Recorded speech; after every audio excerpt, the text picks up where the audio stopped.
아멘.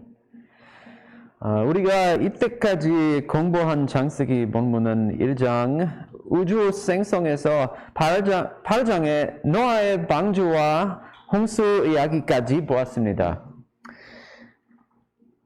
8장의 노아와 가족은 방주에 타고 있던 모든 동물들과 함께 홍수에서 구원받은 것을 보았습니다. 하나님은 노아와의 약속을 지키셨습니다. 9장과 10장에서 창세기 저자는 하나님께서 노아와 맺었던 언약에 대한 이야기를 한 뒤 노아 가문의 후손들이 지구상에 퍼지게 되는 과정을 그립니다. 이제 오늘 본문에 이릅니다. 11장 전반부에서 홍수 후 인류 전체가 공통된 언어 하나를 함께 공유했고 시날 땅에 함께 정착했다는 것을 볼 수 있습니다. 그곳에서 도시를 건설하기로 결정하는데 나중에 일어나는 언어의 혼란 때문에 바벨이라고 불리게 됩니다. 흥미롭게도 이 도시 바벨은 고대 바벨론 도시와 같지 않지만 관련이 있을 수 있습니다. 창세기 10장 8절에서 11절에 도시 바벨의 시나에 있었던 것처럼 바벨론시가 시나에 있는 것으로 묘사됩니다. 또 바벨론은 고대 역사 많은 부분에서 가장 중요한 도시였습니다. 전체 인류의 고향으로 지어지고 있던 이 위대한 도시 바벨 또한 바벨론이라는 거대한 도시에 위치했을 가능성이 있습니다. 또한 몇몇 바벨론 왕들의 기록을 보면 도시 바벨론에는 하늘에 닿을 듯한 거대한 신전이 있는 것으로 유명했습니다. 이 신전의 폐허는 어느 날에도 여전히 볼 수 있습니다. 그래서 제가 이 고대 신전의 설명과 그림을 찾아보았습니다. 잠시만요.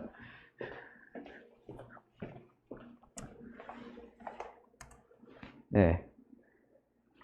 딴따라, 딴따라, 딴따라.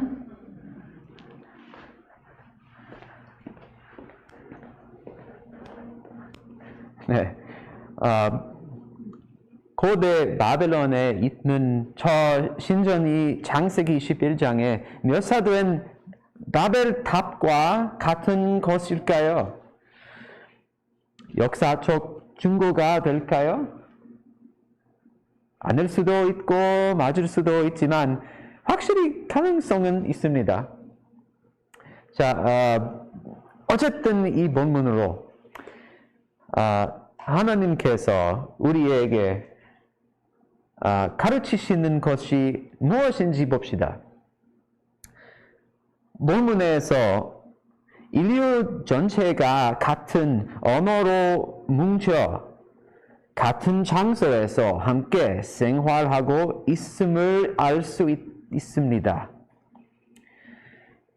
그리고 나서 4절에 인간 마음의 욕망을 볼 수 있습니다. 이렇게 말합니다. 자, 우리가 하늘에 닿을 수 있는 답으로 우리 스스로 도시를 건설하여 우리 스스로 이름을 떨칠 수 있게 하자. 그렇지 않으면 온 땅 위에 우리가 흩어질 것이다. 정말 흥미롭습니다. 우리도 욕망을 가져본 적이 없나요?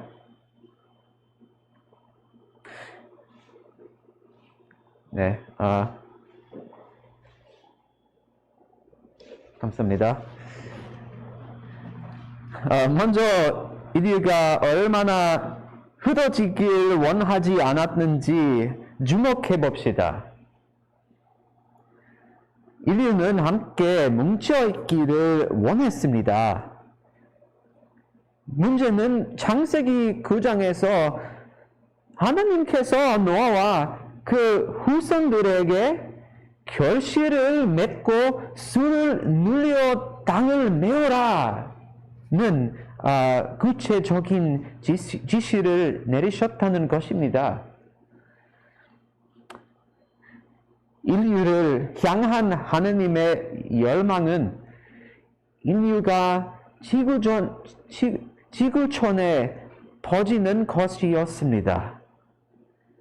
하지만 이미 인간은 지구의 한 곳에만 집중함으로써 하느님의 욕망에 맞서고 싶어 했다는 것을 알 수 있습니다.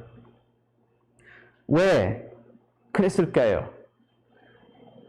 왜 그들은 하느님의 명령을 무시하고 있었을까요?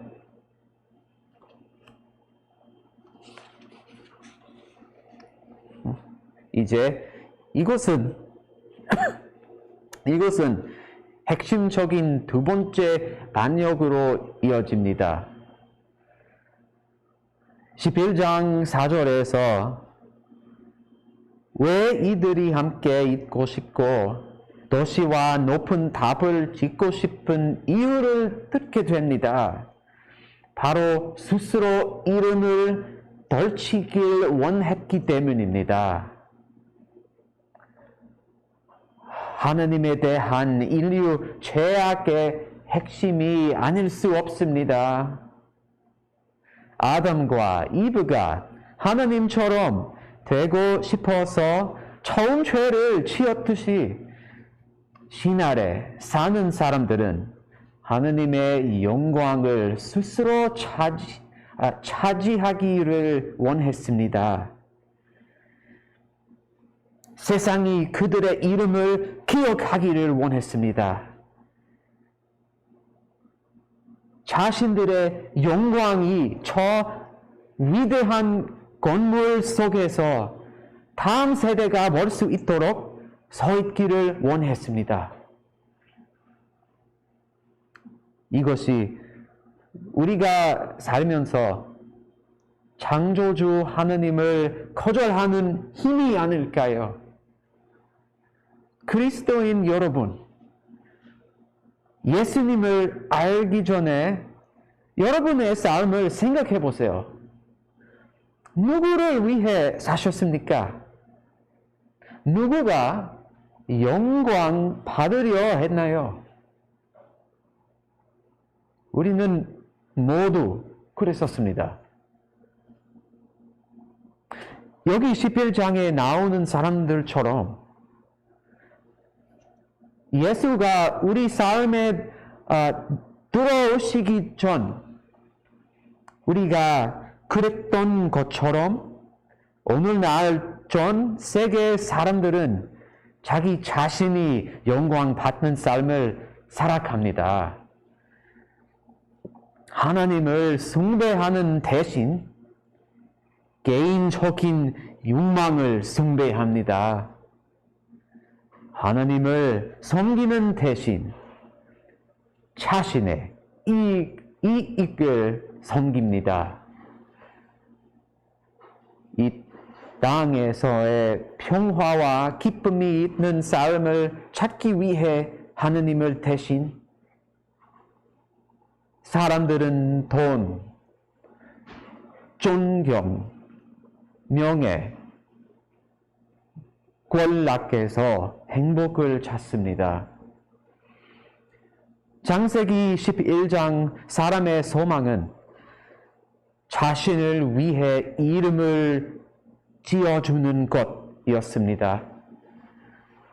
오늘날 사람들의 욕망도 한결같습니다. 자신을 하나님으로 만드는 것입니다.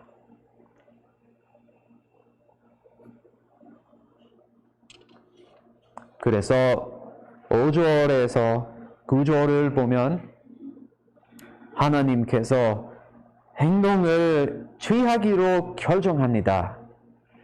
하나님께서 도시와 답을 짓고 있는 사람들을 보시고 말씀하셨습니다.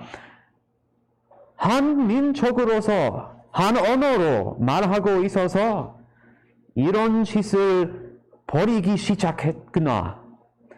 그러니 이제 그들이 하고자 꾸미는 일이라면 못할 게 없을 것이다. 하나님께서 그들이 하나님의 권력과 권위에 도전할 수 있기 때문에 걱정하셨나요? 아닙니다. 하나님은 초월적이고 강력하며 우주의 한계를 넘나드는 존재입니다. 인간이 만들거나 행동하는 어떤 것도 하나님의 권력에 가까이 갈 수 없을 것입니다. 그렇다면 하나님은 무엇을 걱정하고 있습니까? 그들이 하고자 꾸미는 일이라면 못할 게 없을 것이다 이라고 말하셨을 때는 무엇을 말씀하신 것일까요? 어떤 의미에서 인간의 지식과 힘의 성장이 과거에 얼마나 비참한 결과를 가져왔는지 볼 수 있는 예가 있습니다. 예를 들어 핵무기 같은 것들 말입니다. 하지만 그렇다고 인간의 기술과 사회적 진보가 언제나 나쁜 것은 아닙니다.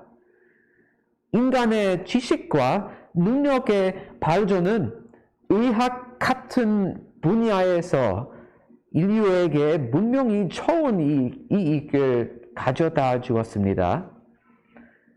이것이 하나님께서 우리 스스로 파괴할 수 있는 잠재력으로부터 우리를 보호하기 위한 개입이었을까요? 아마도 그럴 겁니다. 하나님께서 그들이 하나님께 완전한 반역자가 되는 것을 막기 위해 개입하셨고 땅을 가득 채우라는 당신의 명령을 계속하도록 하기 위한 개입을 하셨다고 생각합니다.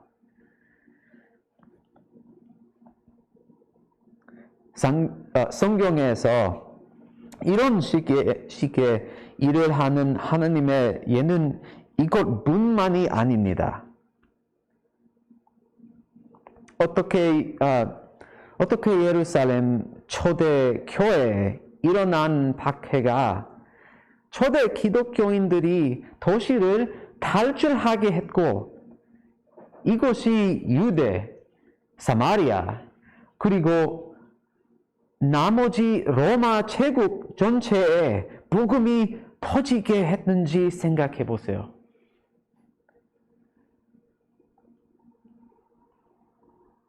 어떻게 초기 그리스도인들이 예루살렘에 있는 섬나라에 머물지 않고 복음을 다른 민족에게 전할 수밖에 없었는지는 하나님의 강권적인 주권을 볼 수 있는 좋은 예입니다.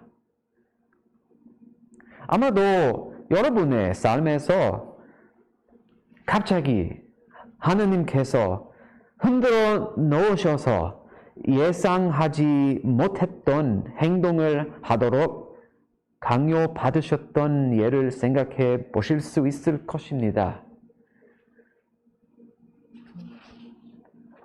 그리고 나중에 그 변화의 결과로 하나님께서 놀라운 방법으로 여러분을 하느님 나라를 위해 사용하셨다는 것을 알게 되실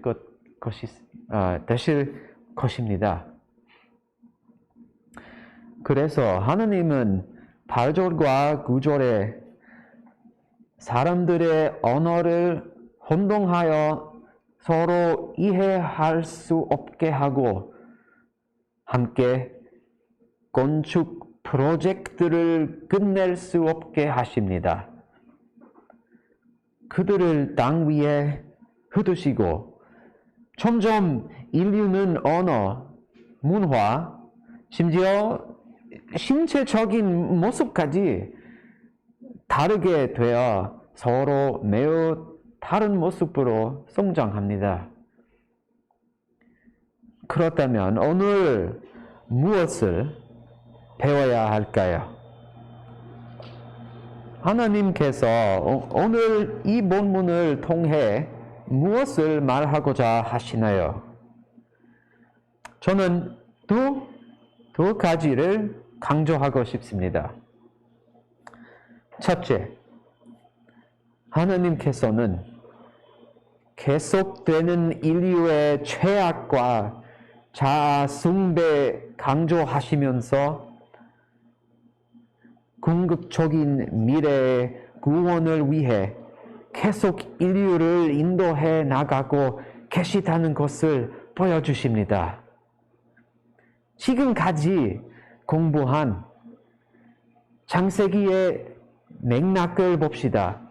하나님께서 우주를 창조하시고 최초의 인간들을 창조하셨지만 이 인간들은 하나님께 반항했고 악한 자들은 대를 이어 자라나지만 하나님은 신실하게 남은 자들을 보존하시며 홍수를 보내어 땅의 모든 생물들을 멸망시키실 때도 대대로 보존해 오신 신실한 자들은 구원하십니다. 창세기 11장에서 인류는 계속해서 하나님의 설계에서 벗어나지만 끊임없이 하나님은 자비로 자신의 계획에 더 부하하는 길로 인도하기 위해 새로운 행동을 하십니다. 지금까지 이 모든 이야기에서 그분의 사랑은 넘치고 그분의 정의는 진실하고 그분의 은혜와 자비는 컸습니다. 하나님께서 그러시는 동안 인간은 자신의 삶에 대한 하나님의 권위에 반항했습니다. 이분이 바로 이 순간에도 우주를 지배하고 계시는 인내하시고 사랑이 많으신 하나님입니다.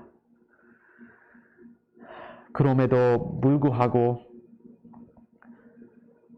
어느 날 우리는 계속 하나님의 진리를 거절하고 개인적인 욕망을 채워주는 세상에 철학의 마음을 돌립니다.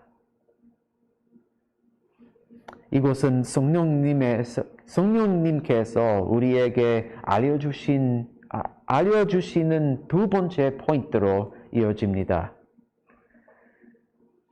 하나님께서 궁극적으로 죄와 반항을 심판하는 날은 올 것입니다.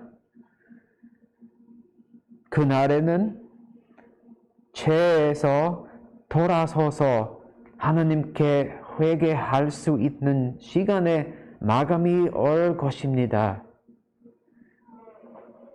그러나 하나님께서는 모든 사람이 예수 그리스도를 믿음을 통해 하나님께로 돌아와 회복되기를 원하십니다.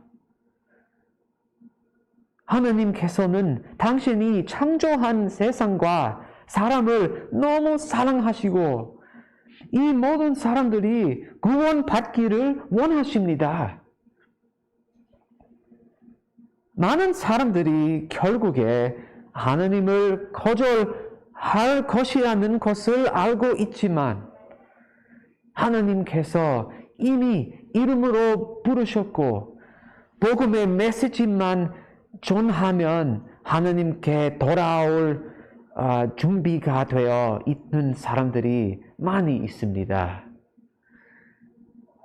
바로 이것이 우리가 해야 할 일입니다. 신앙당 사람들처럼 되어서는 안 됩니다. 그리스도인으로서 남의 교회에 모인 뒤 교회로서의 이렇게 신경 써서는 안 됩니다.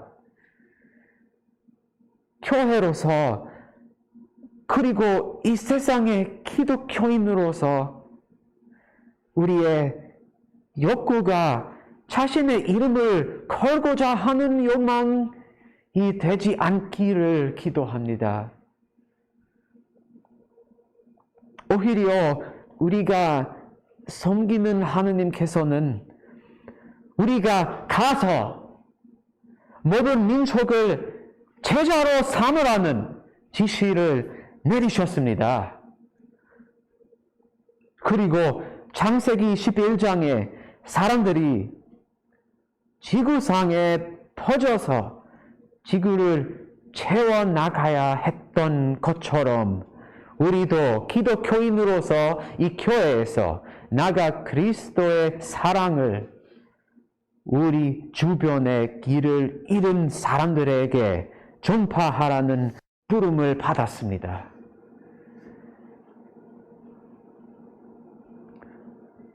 하나님의 이 부르심에 순종하려면 무엇이 필요할까요? 제자를 만드는 일에 진지하게 임하려면 무엇이 필요할까요? 갑자기 하나님께서 흔들어 놓으셔서 예상하지 못했던 행동을 하게 할 때까지 기다려야 할까요?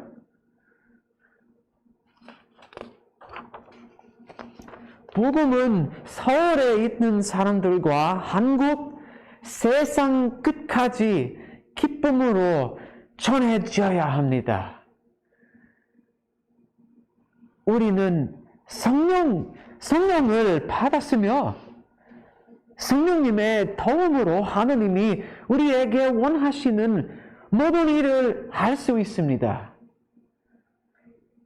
성령님께서는 우리에게 힘을 실어주고 필요할 때 우리에게 할 말을 알려주겠다고 약속하셨습니다.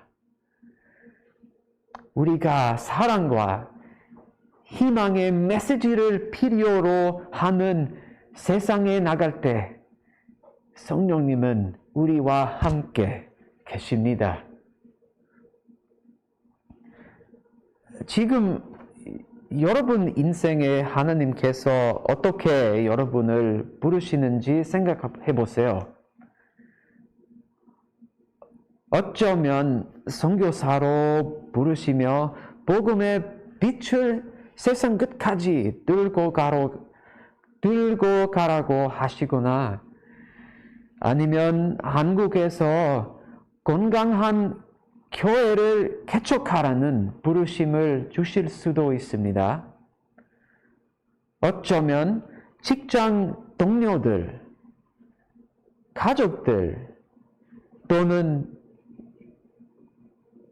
또는 이웃들에게 복음의 메시지를 전하라는 부르심일 수도 있습니다. 여러분의 부르심이 무엇인지 정확히는 모르지만 하나 정확히 아는 것은 우리 모두가 제자를 만드는 부르심을 받았다는 것입니다. 그리고 바로 이것이 남은교회의 핵심 목적입니다. 제자가 제자를 낳고 교회가 교회를 낳는다. 아멘. 이것을 생각하시면서 두세 분씩 소그룹을 만들어 토론해 봅시다.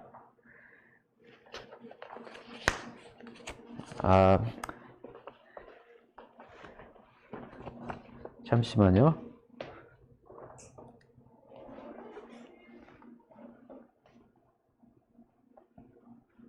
질문 있어요.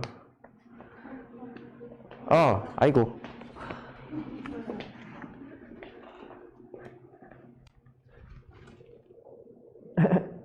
네.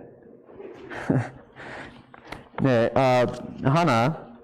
하나님께서 지금 여러분이 무엇을 하길 원한다고 생각하세요? 주변에 복음을 전하거나 예수님의 제자가 되기 위해 이끌어 줄 사람이 있나요?